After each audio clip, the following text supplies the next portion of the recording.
I am so glad you convinced me that the family car should be the Defender 110. It is so beautiful inside. It's so comfortable, and it just feels indestructible. Yes, it really is. I've been waiting a long time for the new model to come out. The Defender 110, I'm telling you, it's my favorite car of all times. It's my third one. You know, I have stories of going off-road. The guy managed the group. He was like, what are you doing in this beautiful car? I'm like, I'm going off-road. He's like, are you sure? Because you can use one of ours. And then they look like Mad Max cars. I'm like, no, we're going to do this. And he was shocked. Wow. Well, it's great because the Defender has been reimagined for 21st century adventure, and its unparalleled off-road ability, as well as its robust interior, are invaluable whether you're headed towards uncharted territory or just a weekend of exploration. The Defender 110 tackles challenging surroundings with absolute confidence. The SUV conveys strength outside and in, featuring peerless technology like an intuitive driver display and an award-winning infotainment system. That's my favorite part, to keep you connected no matter where the journey takes you. Adventure is unique to everyone, and so is the Defender. Choose from the two-door Defender 90, the four-door Defender 110, or the larger Defender 130 with the ability to seat up to 8 passengers. You'll find uncompromising performance in all three. So pack up and go even further with the Defender 110. Learn more at LandRoverUSA.com/Defender. These days, we're all investors, trying to be smart with our money despite our worst impulses. But at iShares, we believe that deep down inside of every investor is a better investor. One that's just waiting to be let out. Explore iShares ETFs and insights and let your best investor out. Visit iShares.com for more information. This isn't your average business podcast, and he's not your average host. This is the James Altucher Show. Today on the James Altucher Show.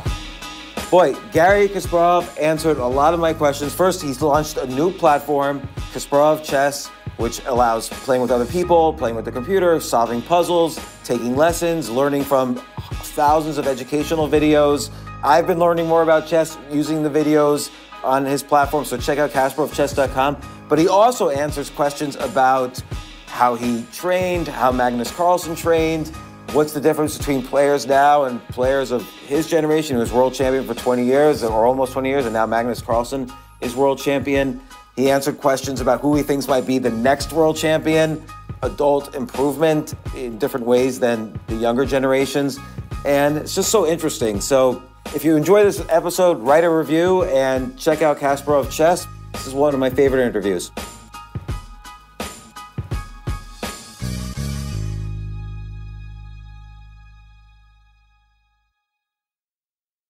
So Garry, I'm a beta user of Kasparovchess. I really love it. It's different from chess.com and Lichess, and we could talk about that. What got you interested in starting your own platform? And let me just qualify one bit.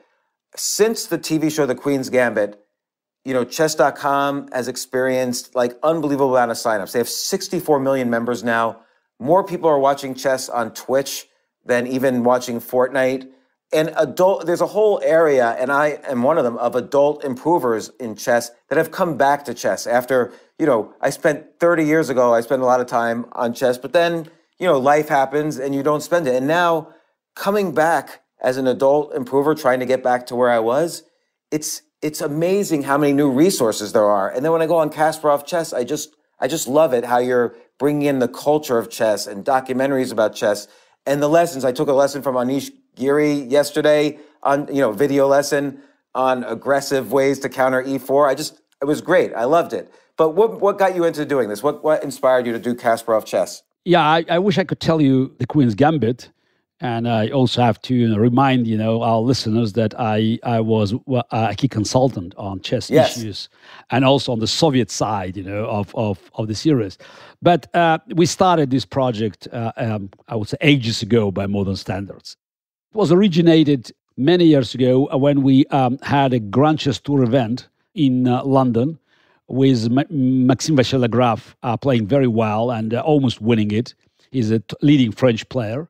And I should mention you have a documentary about him on Kasparovchess. Yeah, which absolutely. I really enjoyed. Yes, he was. He at that time he was a rising star, and the French believed that he could challenge Magnus. Unfortunately, it didn't materialize, but he's still one of the top players.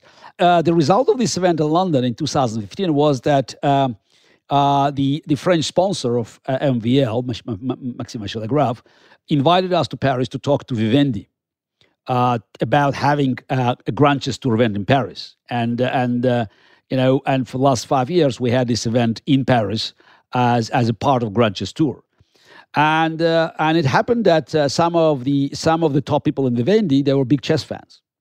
The number 2 guy in Vivendi, Steven Roussel, even played in our fun competition, when we had a grandmaster and a chess amateur, joining, as a team. So we had a very good reception from Vivendi, and they were interested on expanding this cooperation. And naturally, we talked about chess platform. So it all goes back to 2017. But again, things move slowly. It's a big corporation, and we looked for several options, because we also had a Grand Chess Tour St. Louis. That's one of the elements that we wanted to bring into the loop, and it also took time, and we eventually formalized all the agreements and had a concept, because it's entering this field is not an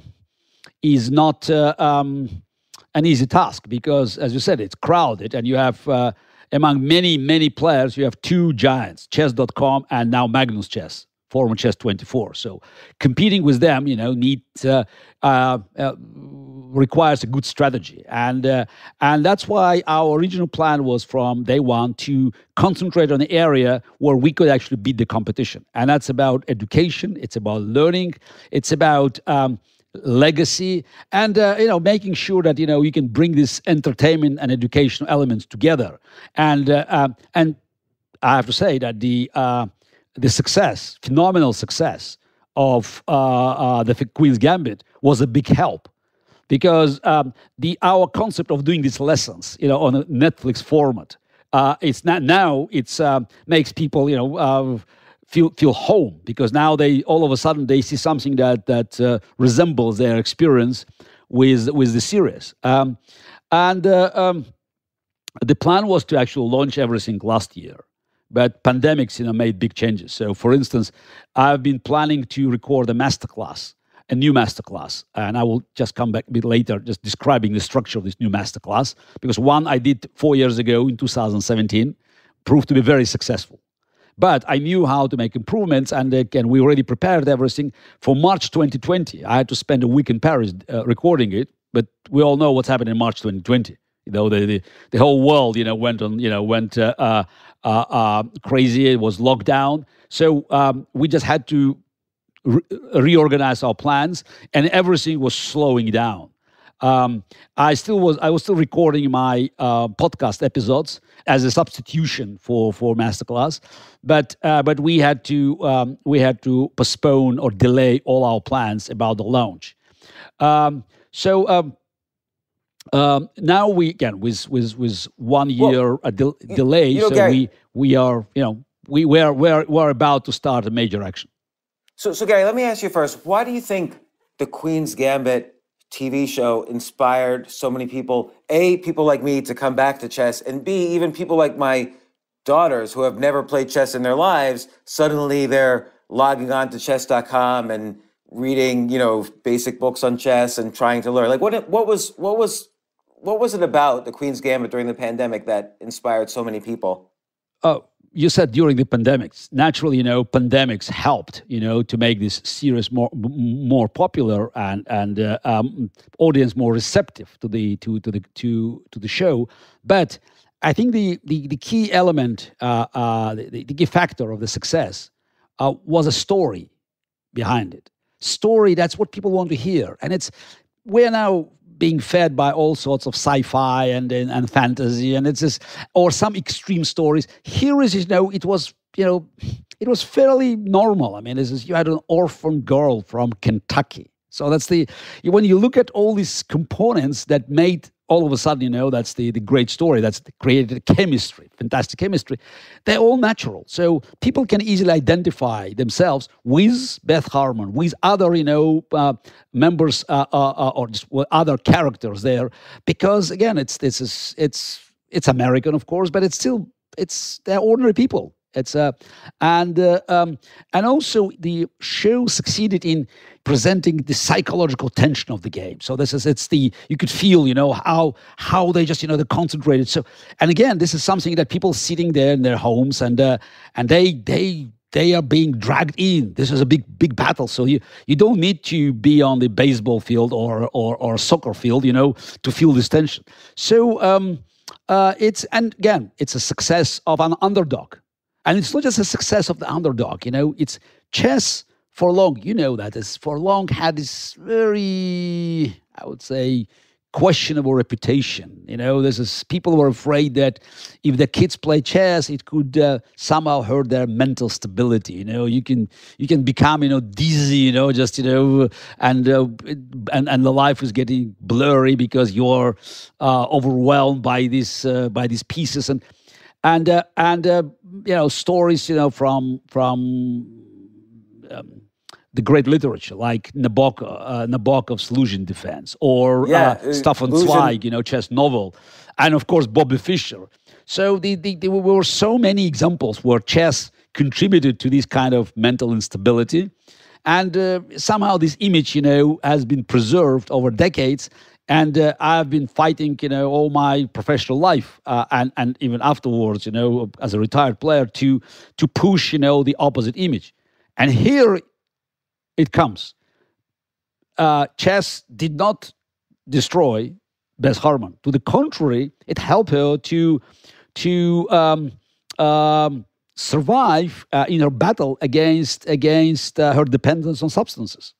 So she could overcome her dependence on green pills and alcohol, and she actually grew as a character. So again, when you start adding all these elements, it's a chemistry. So you still need luck, but I think the many elements were there already, and pandemics basically just put them together. It's like merge them in a mega successful story. Again, you mentioned Kasparovchess has competitors and. Like take chess.com, it's a great, and by the way, one competitor was a chess platform I helped start back in the early 90s, which was the Internet Chess Club. But on your recommendation, I started using chess.com and it's phenomenal. And so how do you, in terms of playing, even in terms of connecting with coaches and teachers and streamers, chess.com has a lot of content. I feel Kasparovchess has more pure content. But how do you see yourself as a real differentiator? Look, again, I had just have to remind the audience. I had a failed experience 2 decades ago with Kasparovchess, original Kasparovchess. From '99 to 2001, and many of the ideas that have been introduced then. So they playing a role now. But technology was not there. The internet boom was over, and we simply couldn't catch the audience. And now the technology helps us because it's not only the improvement with presentation, but also it's the on the receiver side. So people now can actually follow this from many other devices. So the environment is much better. But again, over the last 2 decades, we had a much stiffer competition. But I think that you use the word pure content. I think we can do a better job by actually attracting people of different levels, because the idea is that you will enjoy, you will be entertained, you will be learning about chess, no matter it's irrespectively to your experience or strengths. So that's why we will be using the 8 different categories. So starting from the beginner, that's roughly 1,000 to masters, it's 2,200. So we want to make sure that everybody will have his or her place in the system, and that's what I learned after doing the original masterclass 4 years ago, as I mentioned, because it's the concept at the time didn't have space for this for the greats. and I had to struggle to make sure that, I can squeeze as much information as I can, in this roughly 13 to 1700 window. This is using rating, with few elements for people who were, above this 1700. Now, my masterclass will be divided into three categories: beginners, so the advanced players and strong players, club level and higher, and the way we will present the lessons.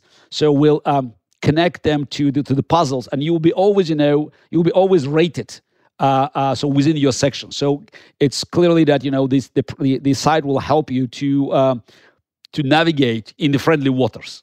And also, we are introducing more of the video content. Said is Netflix format, and that's just what people want. They want more, more physical contact. They want to see that on the other side you don't have a robot or just a liveless chessboard, but someone like Garry or Maxim Vachilegraph or Elmira Skripchenko. So we already have eight masters, ambassadors who joined Kasparovchess, and we're going to expand it.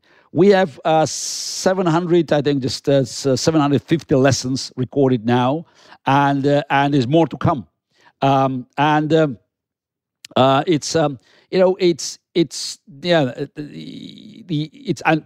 have to mention also 52,000 puzzles, and we'll be adding more and more of them. As I said in my very brief introduction, I said it's my legacy. Now build yours. We want people to feel that they're part of community. That's also an element that I think it's missing in our other sides, because they're big and you feel like just a pawn in this ocean of events. And we want to make sure that everybody will find his or her way to establish their own legacy on our site. It's interesting because on some of these other platforms, the focus is on play, which I know there's the play section on Kasparovchess as well. You could play other players, but it took me. I was on chess.com or Lead Chess for over a month before I realized there was forums, and the forums were, I don't want to say they were low quality, but they were just sort of random. And I think if you have forums where you're moderating them with strong players and really directing the discussion and answering questions and things like that, that would be very powerful, I think, for the community. Absolutely. So look, chess playing zones, it's a must. You must have it, and you can make improvements. And I know that we're trying to make sure that there will be fewer bugs, because you always have to work just with making all these improvements. It will have a strong anti-cheating system, but you cannot beat other platforms on playing zone, and it takes time. I mean, I think the best playing zone, I think it's Lead Chess. I'm glad you say that, because that's where I'm the highest rated. So I'm glad you said. Okay, Lead well, Chess. I think it's the most sophisticated one that it's the most resilient to cheating and had virtually no bugs. But at the end of the day, it's just people are not only to play, and that's what we want to emphasize. It's community sense, and that's why the contacts are very important. I mentioned just our ambassadors, but I also have to say that I will be there personally. So that says I will spend at least 5 hours every month, on the site, just talking to people, making presentations, maybe moving the pieces, playing with some. So that's some of the lucky winners of our sweepstakes. So it's very important that this contact is there. So I think there should be always interaction between the site and the platform and the customers. And we also having some kind of a hotline that will allow customers to submit their proposals. Yeah, it will help us to eliminate bugs, but also we want the site to have this interactive element and to always be, at the cutting edge. So we want to make sure that everything that is happening there, is up to the satisfaction of our audience. Well, I've been really impressed with the lessons you have on there, because there's various platforms have good lessons like chessable.com and so on. But to get a player of the quality of Anish Giri, just as an example, I mean, I just watched the Candidates tournament. He did very well in that. And then to watch a video lesson from him where just right away I was learning incredible things I never knew before. And to just have that essentially free on the platform, that was really great. And I haven't seen that on other platforms. I know there are videos on other platforms, but it's not a focus of these other platforms. But let me ask you this. What do you think? A lot of adults now, like me, but millions of others, are coming back to chess and asking, can I improve? It's a new world now. These young kids, the masters are getting younger and younger. The skills are getting, the ability to get skills is improving because of computers and so on. I come back to this whole new world, and then I also realize my memory is not as good, my calculating is not as fast. Like, do you think adult improvement is possible? Oh, absolutely. What's wrong with us, like adult? I'm 58, so just learning new things. So I think it's in our age category. What is important is for us to feel good about it. So this is, as long as we're being entertained, so we're happy to digest new information, because look, there's so many things you can do. And if this is boring, and if it's just teaching, I think it's somehow it might hurt our pride. So we don't want to be taught. But if you can do it, just in a way that it's entertaining, it's a video. And by the way, you mentioned the videos, high quality videos. This is most of these lessons recorded in a professional studio in Paris. And as we want to keep this quality, again, this is the Kasparovchess will try to win the audience by the quality of the presentations, both by the content and also the wrapping paper. So because making it pleasant for your eyes and just making you feel good, this is a very important element of winning the hearts of the audience.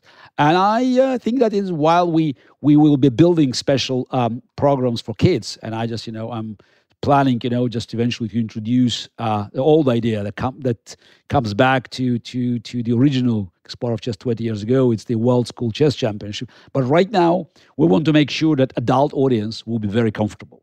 And I think that there's so many ways we can to make them feel good. And as we already discussed, the Queen's Gambit, just open this appetite for learning chess, and we'll do our utmost to capitalize on this new opportunity. So, how do you think adult learning is different from kids who are learning? So let's say kids, they memorize these opening variations very well. They calculate, they solve a lot of tactical puzzles, so they calculate fast. I feel like what is there a difference? What is the difference? Like, what are the best ways for adults to learn?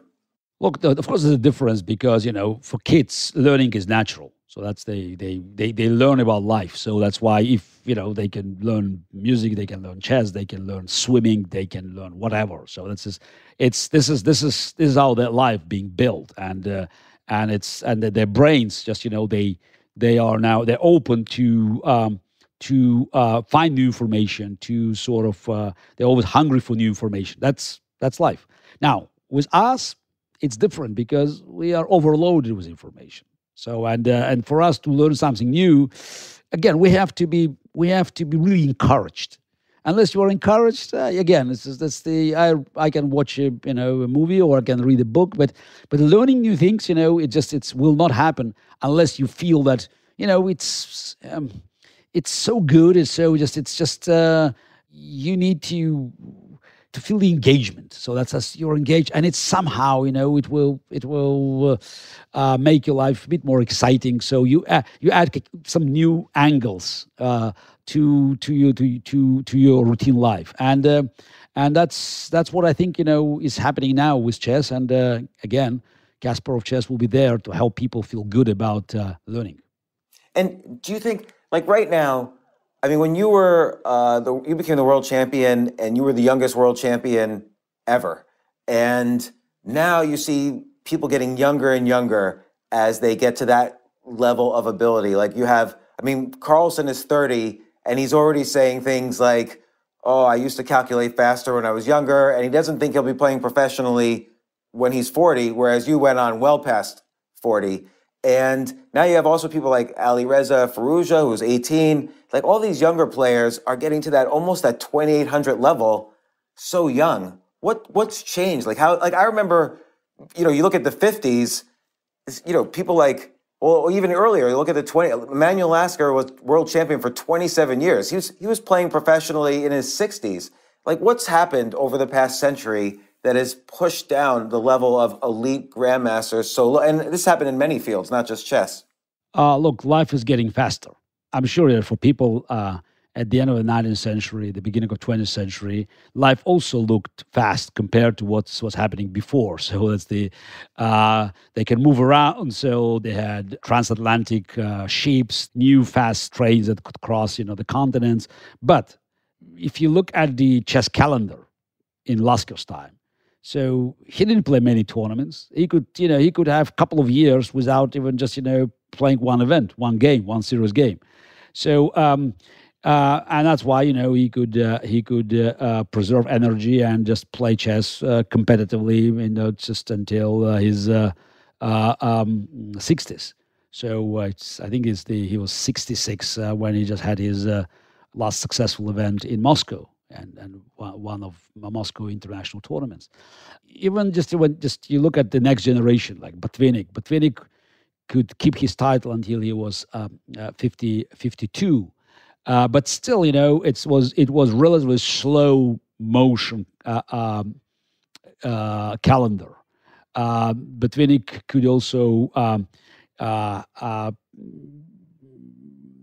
have a year or two without being actively engaged in chess competitions. Then you move to the next generation of champions, like Spassky and Fischer, and they were getting younger. So Karpov became world champion at age 24. So I became world champion at age 22, which was quite an exception at the time. But already in the 90s, we saw young players, and they, it was my challengers like Nigel Short was he was 28 when he challenged me in 93, and Vishy Anand was I think 26 when he challenged me in 95.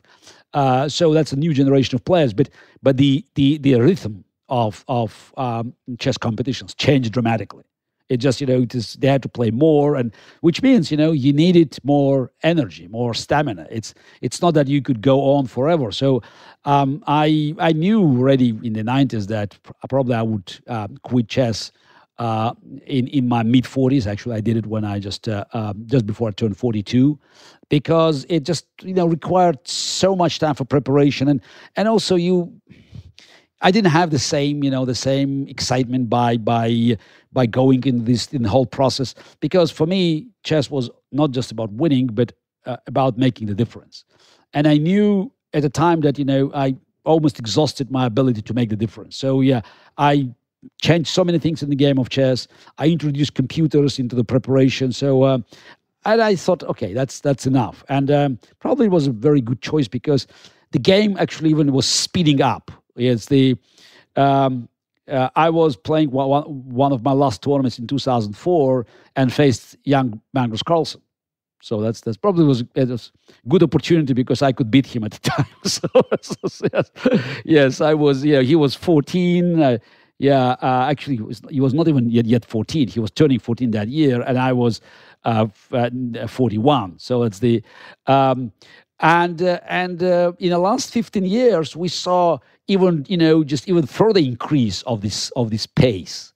There are more events. They play. They need more preparation. But also computers, they are just forcing players to fully concentrate on their preparation, and just to make sure that they will not be victims of the superior preparation of their opponents. So life changed. Chess has changed, and it's not surprising.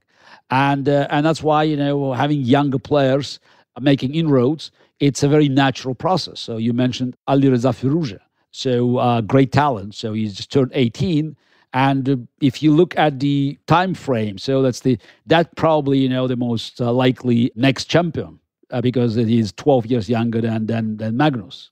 again, it's not carved in the stone. This is not something that you can guarantee by saying, oh, this is the player who's going to be next world champion. But this is generation wise. You see these teenagers, they are coming in, and I think this process it's inevitable, and I think most of the players in their 30s, they will be facing very tough challenges, and I doubt very much that they can survive in this so never-ending quest by younger players that are just trying to replace them. And when Magnus says that he would quit, when he's 40 or so, he understands realistically that while he's still a dominant force in chess and is still playing some phenomenal games, he is making mistakes. He is making blunders. He's just, he's not as impeccable as he used to be several years ago. So this is what I mean, like about adults who are coming back to the game, or adults who want to learn the game. What is different? Like, why do when you're older, your brain is no longer like a machine? You have to kind of deal. There's more. It goes from knowledge to wisdom. Say, like, how do you teach the wisdom as opposed to just teaching the knowledge that these kids are absorbing? Yeah, but let's separate. This is the professional chess players and adults who are chess fans. I have plenty of wisdom. So that's just, if you ask me, how you should play here or there. So I think in my philosophy, or even in some solving some of the problems, I could probably compete even with Magnus. Probably, yeah. So this is definitely in philosophy. But I could see tactics when I'm sitting here in front of my computer, or a chessboard. But then when you play, that's a different story. It's about concentration. This is about your instincts. And look, I have other things. I have family. I have kids. I have other. This is, your mind is overloaded, and you cannot just switch it off. This is not your mind is not. It's not a computer, and you can say, okay, fine. Now I just I download another program. So and I put this one to sleep. No. So this is to switch off other brain activities and to concentrate on chess by making sure that 100%, or at least just it's considerable portion of your mental energy is concentrated on the game of chess, is impossible. So that's why, I've been playing chess for fun for many years now, since I left professional chess, and I know that it's every year. I could see that it's just it's getting weaker and weaker. So I did better, just in since I left professional chess. So in 2009, 2010, I just played a little bit, and I felt, I felt quite good about it. 2015, 2016, you can see this. It's all going down. For me, that's the big point was when I played Caruana, the 960 chess, the Fischer chess, and I outplayed him in most of the games. But terrible blunders. I couldn't stop blundering pieces. So, were you upset at yourself? Were you getting angry at yourself? Look, I used to be very upset when I lost, but now I understand this inevitable. There's a sense of inevitability. Of course, I'm upset. But at the end of the day, I cannot fight nature. I cannot fight time. So I know people always enjoy watching me at the board, and I'm trying to accommodate their expectations. But also, I'm always telling you that, look, guys, I will be there. I will play, an event. I will play again this 960 event in St. Louis this September. But don't have high expectations, and I can play some good games. If I play one good game, that's already that's enough, because people can see, wow, that's old spark. That's the lion still has few teeth left, just to go after his prey.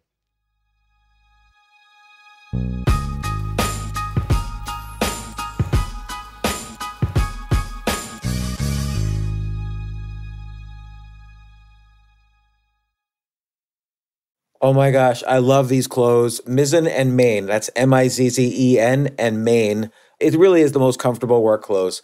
Travel clothes. I had to travel this whole week. I'm traveling for a week and a half, and I just took Mizzen and Main clothes with me. Close out 2023 in style with comfortable breathable, packable, and machine washable pieces from Mizzen and Main. As you wrap up your year-end goals, enjoy a Mizzen and Main dress shirt that you can wear confidently. I like that they've very, very just nice, solid colors. I don't really like to get all fancy in patterns and everything, although they do have some pattern shirts, but very comfortable clothes, stretchable pants. It's just super comfortable, but they look professional, and you can wear them casually or professionally. I like some of their flannel shirts or untuck shirts. I love untuck. I never tuck in. So again, whether you're shopping for a special someone or giving yourself the gift you really want, I just buy myself gifts.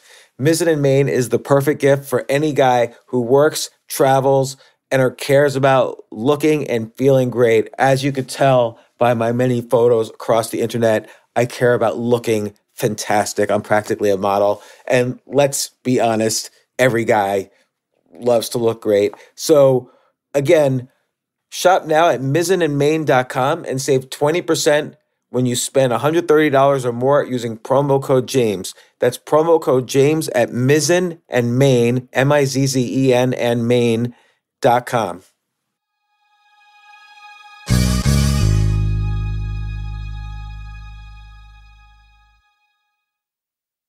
You know what I love about fantasy sports is that even though I'm not going to be a great basketball player or a baseball player or a football player or whatever, I feel like I get to participate and make decisions and use my knowledge of these different leagues or these different sports to compete.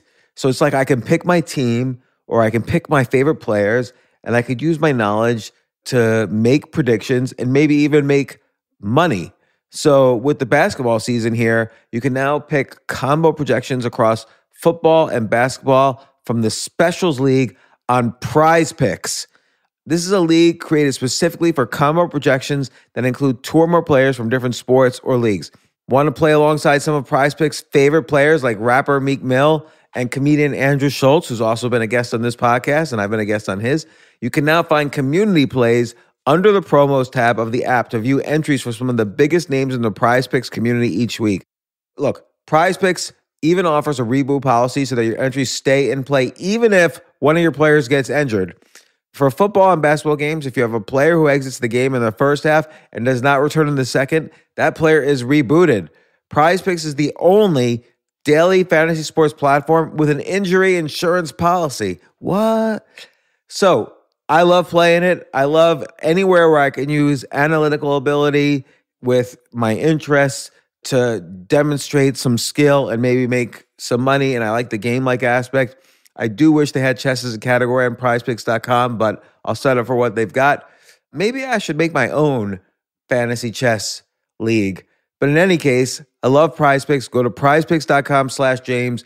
Use code James for a first deposit match up to $100. That's the easiest $100 you're ever going to make. So that's prizepicks.com/James and use code James. Daily fantasy sports made easy.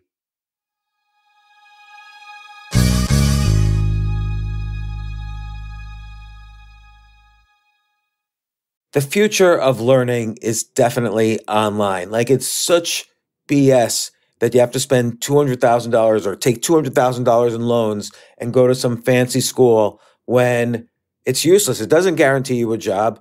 Most employers, including me, do not care about degrees or grades or anything like that. We want to care that you love what you're doing, that you know what you're doing, in some cases that you have experience or that you're willing to learn.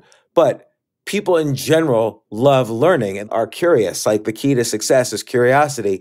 And I think masterclass.com is the perfect model for online learning. I'm really happy they're sponsoring this episode.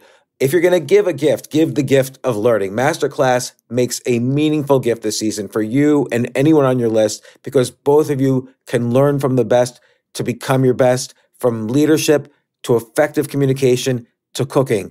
Let me tell you some of the classes I've taken. I've taken comedy from Steve Martin. I mean, can you believe I can take a class from Steve Martin on comedy, or Judd Apatow, my favorite comedy director? I could take an actual class from him on writing. Wolfgang Puck on cooking.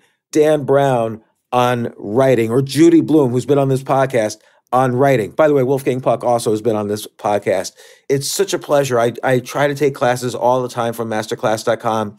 And whether you're watching Masterclass on TV or listening in audio mode in the app or on their site, the quality speaks for itself. It's like these Masterclass instructors are your own personal mentors that are going to help you reach the next level. How much would it cost to take one-on-one classes on comedy from Steve Martin or on chess from Garry Kasparov? You just wouldn't be able to do it. But it would cost hundreds of thousands of dollars. With a Masterclass annual membership, it's $10 a month. Memberships start at $120 a year for unlimited access to one-on-one classes with all 180 plus Masterclass instructors. So it's not just $120 for one instructor. You get all 180 plus Masterclass instructors. Boost your confidence and find practical takeaways you can apply to your life and at work. And if you own a business or are a team leader, use Masterclass to empower and create future-ready employees and leaders. That's the real education in today's world. So this holiday season, you can give one annual membership and get one free at masterclass.com/JAS. JAS, of course, stands for the James Altucher Show. So right now you can get 2 memberships for the price of one at masterclass.com/JAS. Masterclass.com/JAS. Offer terms apply.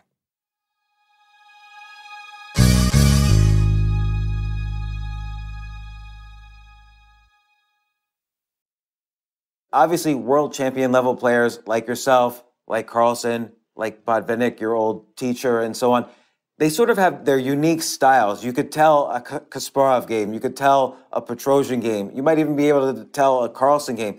You were known for your, as you called it, your fighting chess. Very aggressive, very tactical, very attacking. That's at least what you were known for. Carlsen, on the other hand, is known for squeezing the life out of a position and then slowly grinding out a win with very subtleties and nuances. It's a completely opposite style to you, it seems, on the surface. Why do you think that change has occurred? Has that change occurred in the world of chess because of computers? It's harder to be it's harder to know how to be aggressive, or is it just a difference in personality between you and Carlsen and other players? I don't think that's that's a trend, because when you look at the history of chess in the last 50 years, or even just 100 years, so you always see that that's the world champions and the top players, they had different styles. And very often you had, the player with one specific style, beating another player with an opposite style, and then being beaten by the player with a similar style of his opponent that he beat before. So, for instance, if you look at, let's start with my experience. I played Karpov, very different style. So this is ice and fire. So when I beat Karpov, then I just, I lost to Kramnik, and Kramnik's style is more like Karpov style. So then, you had, Kramnik losing to Anand, and Anand's style is closer to my style. And then you had, Magnus beating Anand. I'm talking only about World Championship matches. Yes. And then you mentioned Alireza Firuze. That's more of my style or Vishy Anand. So it's the again, he's yet to become the world champion, but you see that this is the brightest star of the new generation is more like Kasparov Anand style than Kramnik or Magnus. But again, when you talk about style, you should be very careful of not misleading your audience, because it's in chess. I think there's a style is of course very important, influential. It's it's like in tennis. You have players with a very powerful serve who are rushing to the net, or those who play from the back line. In soccer, you also had a very aggressive attacking style, like Brazilian style, or Italian catenaccio, more defensive style. But on the top level, so you have to do many things well. So you still have your preferences, you still have your strongest suit. But you have to be able to do the other things. Magnus Carlsen, you're right. He knows how to squeeze life out of the position and just to use minimal resources to torment his opponents and actually and then to score. But he can have a massive attack. Just in Kasparov style. I can show you a few games of Magnus and say, oh, that's more played by Anand or Kasparov. No, he played by Magnus. So that's why, again, it says, don't get confused that it's by saying, oh, Magnus can do only this. That's his ultimate strengths, but he can do many other things as well. And the winner, it's in when you have two different school of thought, two styles, clashing. The winner is the player who can actually who can do two things. One is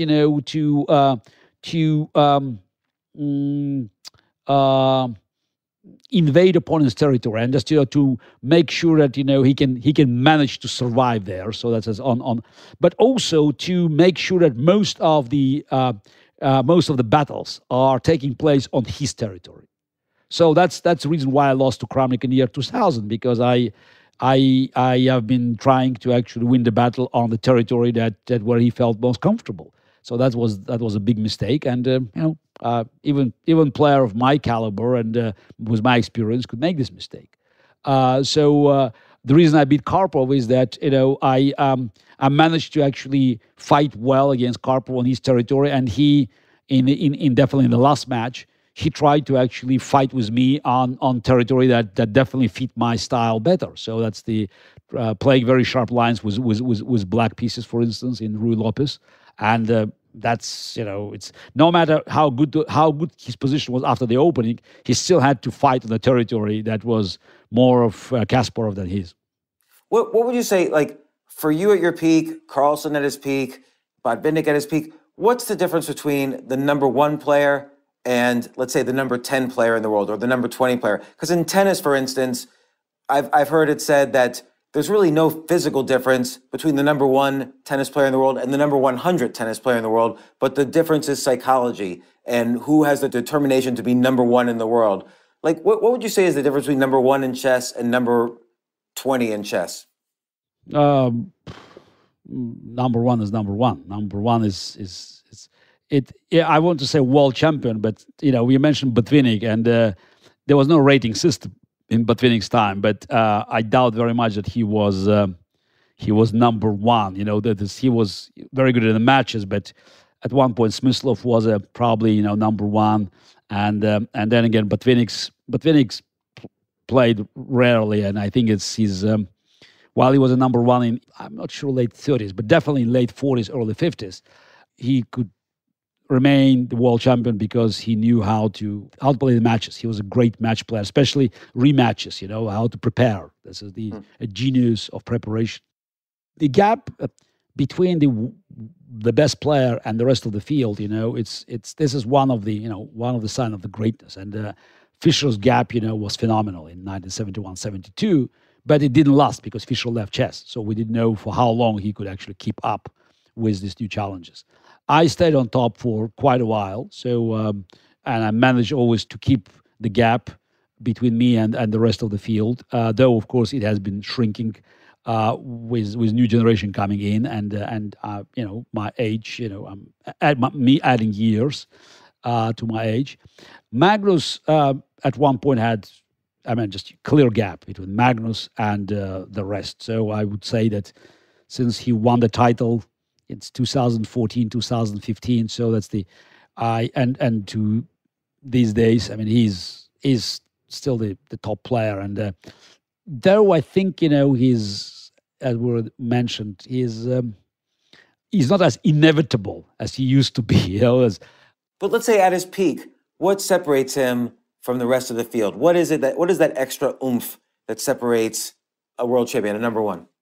That's a secret. I don't know.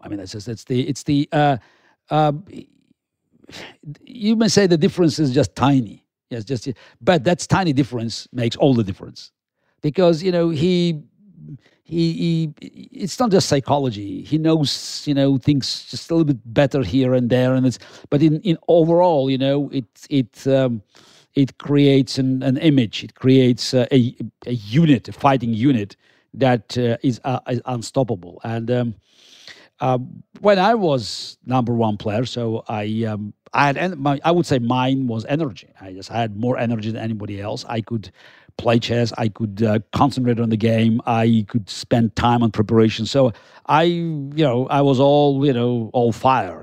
It's at the board, and also huge energy and discipline combination, which is just, that's important, just to bring together at my training sessions. So Magnus has, I would say, probably very pure chess talent. That's why it reminds me of Karpov, Capablanca. So he's not so much intuitive player as myself, but he's just, everything comes together. So that's he sees, how the board is all the configurations. So finds probably the ideal trajectory for these pieces. And also, I think I would add one more thing about Magnus' domination. He was the only player of the top, of top 10 I know that who could prepare with computers without being hijacked by the screen. So he could look at the screen and he could still, sort of separate himself from machines' recommendations. So he could always, preserve his immunity from machines' influence. And that helped him to achieve the best combination of his chess human creative input and machines brute force. And so you've coached a lot of top players. Like, what would be the sort of things you would coach a young Magnus? I did coach young Magnus. Yes, I know. So what sorts of things would you teach him at that level? And I know this is a little further afield than just the lessons you have on Kasparovchess, obviously, but I'm trying to get a sense of learning in general. Like, what sort of things would you add to Carlsen when you coached him? You're talking about, it's a top player in the world. So Magnus, in 2009, when we started our work, so he was already top 5, and at one point he was even briefly number 1 in rating, but he was, top 5 player, and what I did, I just looked at his games, I studied them, and I believed that I could be of great help because our styles were different. So that's why what I thought was important is actually to help him to see every position through my lenses, to add, to his qualities. He knew how to play different, certain positions, and he didn't need my advice to exercise his natural talent. But on the intuitive side, on more aggressive chess, dynamic chess, I was superior. So that's why he learned from me. So how to manage this position. So it made him more universal as a player, and also I think I helped him to build his own opening preparation framework, because his opening preparation at the time was not up to the level. Let's say now on Kasparovchess you're going to have many lessons geared towards kids, many lessons geared towards adults, lessons about openings, tactics, strategy, and so on. What do you think let's say someone's just beginning to come to chess now and they're 30 years old, but they want to learn, they want to be pretty good. A, what should they focus on? And B, how far do you think they can get? Speak about lessons, and puzzles. So that's we did mention that, but we our site is a freemium business model. So that's why this is you have many things free. So that's like Playing Zone, and this is news articles and podcasts and 8 puzzles a day. So and 20% of the lesson content. So it's all free. So and then of course you can have the access for the full site, and that's one of our advantages. I just have to mention that we will be offering, I think, very competitive prices. So $14 a month or $120 annually. So that will give you access to masterclass and every corner of our site. And again, this is we strongly believe that lessons and again, it's the entertaining element of the lessons. That's what will bring people in. And as I already said, we want to make sure that you will not be lost in these jungles, because there's so many lessons and so many puzzles, and we will always help you to navigate and make sure that you stay in the territory where you feel comfortable and safe. Yeah. So what should somebody, again, like what should an adult or a young adult or a kid, what should they focus on first, you think, to get better? Look, again, depends, what is your target? So if you're a kid, you want to get, into chess, and that's one story. If you're an adult looking for intellectual entertainment, that's another story. So, and again, we want to make sure that, whatever your goals are, so we're here to help. So again, it's not, that's you have, there's the ABCD up to Z, plan. So naturally you have to learn, the moves, and you have to know how to play. But I assume you already know something about the game of chess.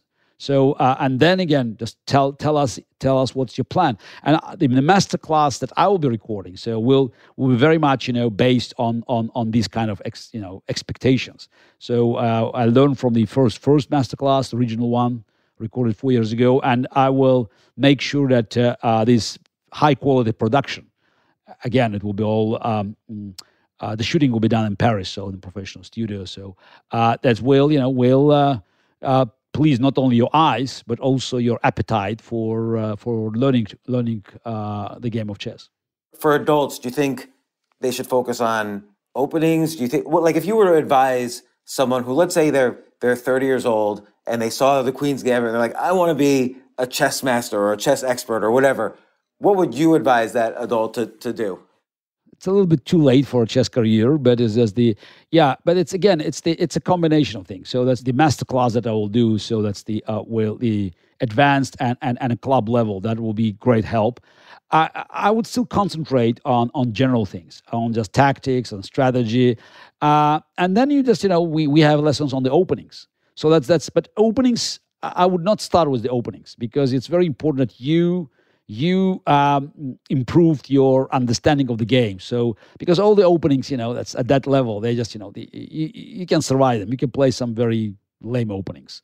But at the end of the day, it's just, it's your ability to navigate in the middle game, your knowledge of the end game. So that's what helps you to win. If you want to improve, and you want not just to enjoy chess, but you want to enjoy and win.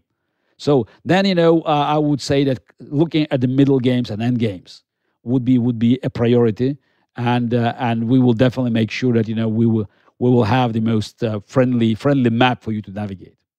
And I should mention, you also have a podcast, Kasparovchess. I just listened to the most recent episode where you described a tournament when you were very young in 1976, and your mentor and teacher Botvinnik kind of had to make a call to you to keep you going a little bit. Do you want to describe real quickly that story? I thought it was a beautiful story. Look,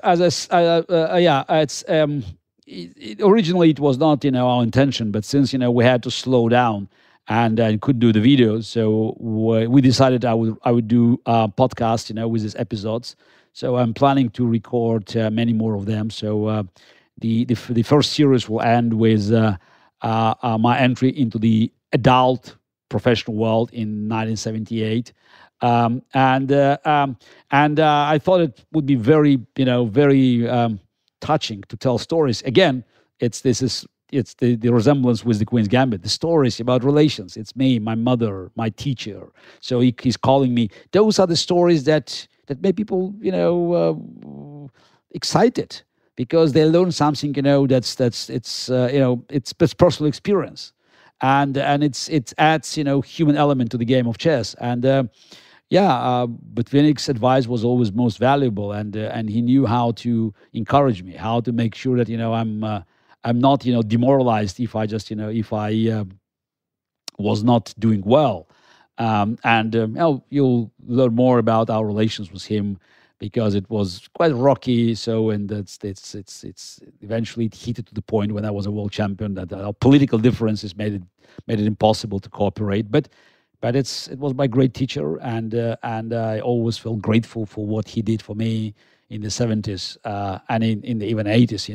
His advice, his wisdom, and his calm always helped me to stay the course. And a lot of people compare chess. There's many metaphors to chess and business, chess and life, chess and other aspects of life. You, of course, are involved in everything from politics to cyber security. Do you see chess helping you in these other areas of life? No, it's not about chess. It's about me. So that's what chess did is help me to understand the decision-making process, and that's the you can find more in my first non-chess book. how life imitated chess, when I talked about my chess career and about decisions that I made, and some right or wrong, and what I learned from making these decisions, and how this experience could be useful not only just for me but for the readers. Uh, the aptitude for playing chess is nothing else than the aptitude for playing chess. Now, the real issue is, what can you do with your chess experience? How can you benefit from your chess experience, your ability to understand the nature of your decisions, and why something went wrong, and so how to improve it into other areas of your life. But the fact is that I'm involved in many things, ranging from human rights to cybersecurity. It's just it's my nature. I was always a curious person, and I also wanted to make the difference. That's what I learned from my mother, and I believe that in every endeavor, it's where I just invest my time and efforts and energy. I'm making the difference. Not as great as in the game of chess, of course. I understand that my impact outside of chess is limited compared to what I did as a chess world champion. But still, I'm making the difference. So whether it's human rights fight, global issues where I believe my voice helps many people to regain their confidence and continue their fight against dictatorships and other thugs, who are abusing human rights, and to human-machine collaboration, where also my experience fighting the machines and then working with machines helps people to become more optimistic about the future. So when do you see? Kasparovchess is in beta now. I've been happily using its resources as a beta user. What do you see as the official launch date? Oh, we are launching now. It's basically this is, as with speaking now. Just since it's a week of May 10, and that's a lot. That's a week of our official launch. We're going to announce sort of the full scope of cooperation between Vivendi and the Grand Chess Tour, because that's becomes a part of the Kasparovchess. So this is speaking about broadcast. We will have the full access to the Grand Chess Tour events and St. Louis Chess Club Grand Chess Tour. Actually, will be a part of this venture. So that was the original idea, and it's all going to be announced now. And so we will have our own very strong broadcast section, because, as we know, Grand Chess Tour had set up new standards of presenting the game of chess, and we have great commentators, and it's all part of the venture. So you will see now that it's not just entertainment on the learning side, but it's also will be more entertainment on broadcast. Will you get involved with like streaming and chess streamers? Like someone like Hikaru is a very successful chess streamer, and and Ali Reza actually is a good streamer. They stream on platforms like Twitch. Look, it's definitely, we are going to be very active on all these platforms. So yeah, I will be doing it as a big event with Hikaru on May 14th. So it's on Twitch. So and it will, it's this, if we want to be successful. So if we want to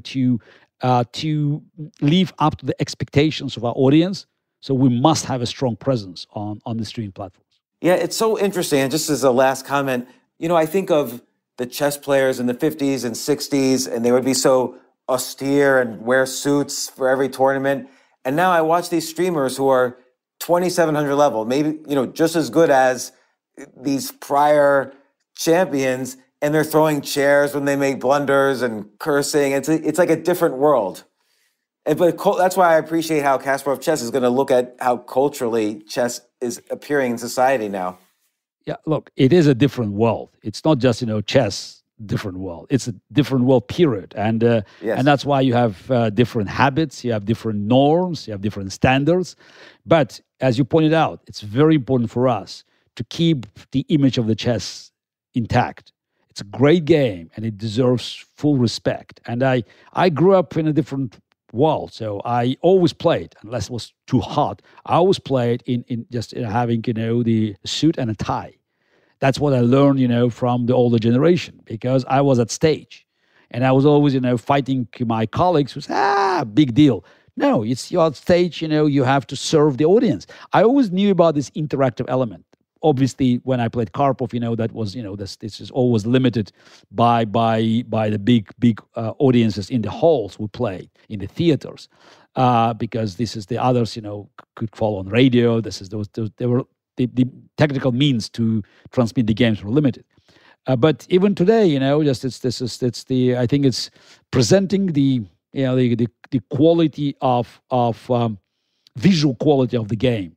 It's very important. And while you can hardly imagine people playing from their home, online events and wearing collar and tie, but just certain norms.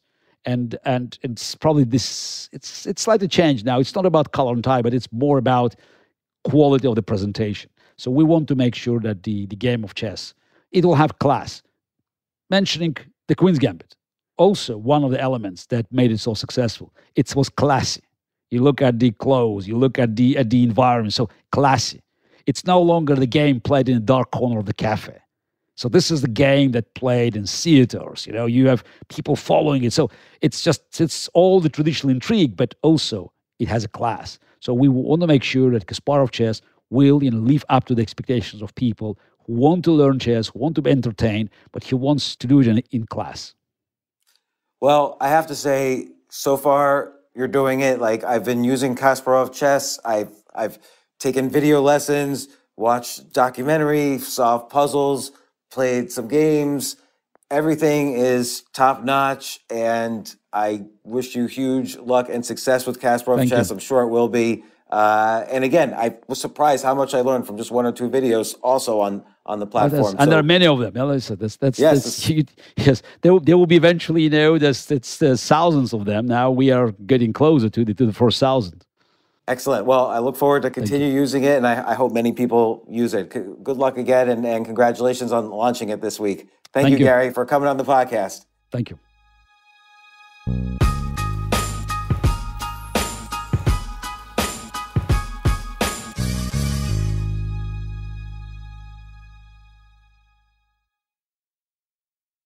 Whether in person or remote, open communication with your doctor is key to managing any condition, including heart failure. How have you been feeling? I'm okay. Both are great options to continue having open conversations with your doctor about how you're feeling. I've had less energy. And when you speak openly with your doctor, they're better equipped to help. Visit heartfailuretalks.com to learn more.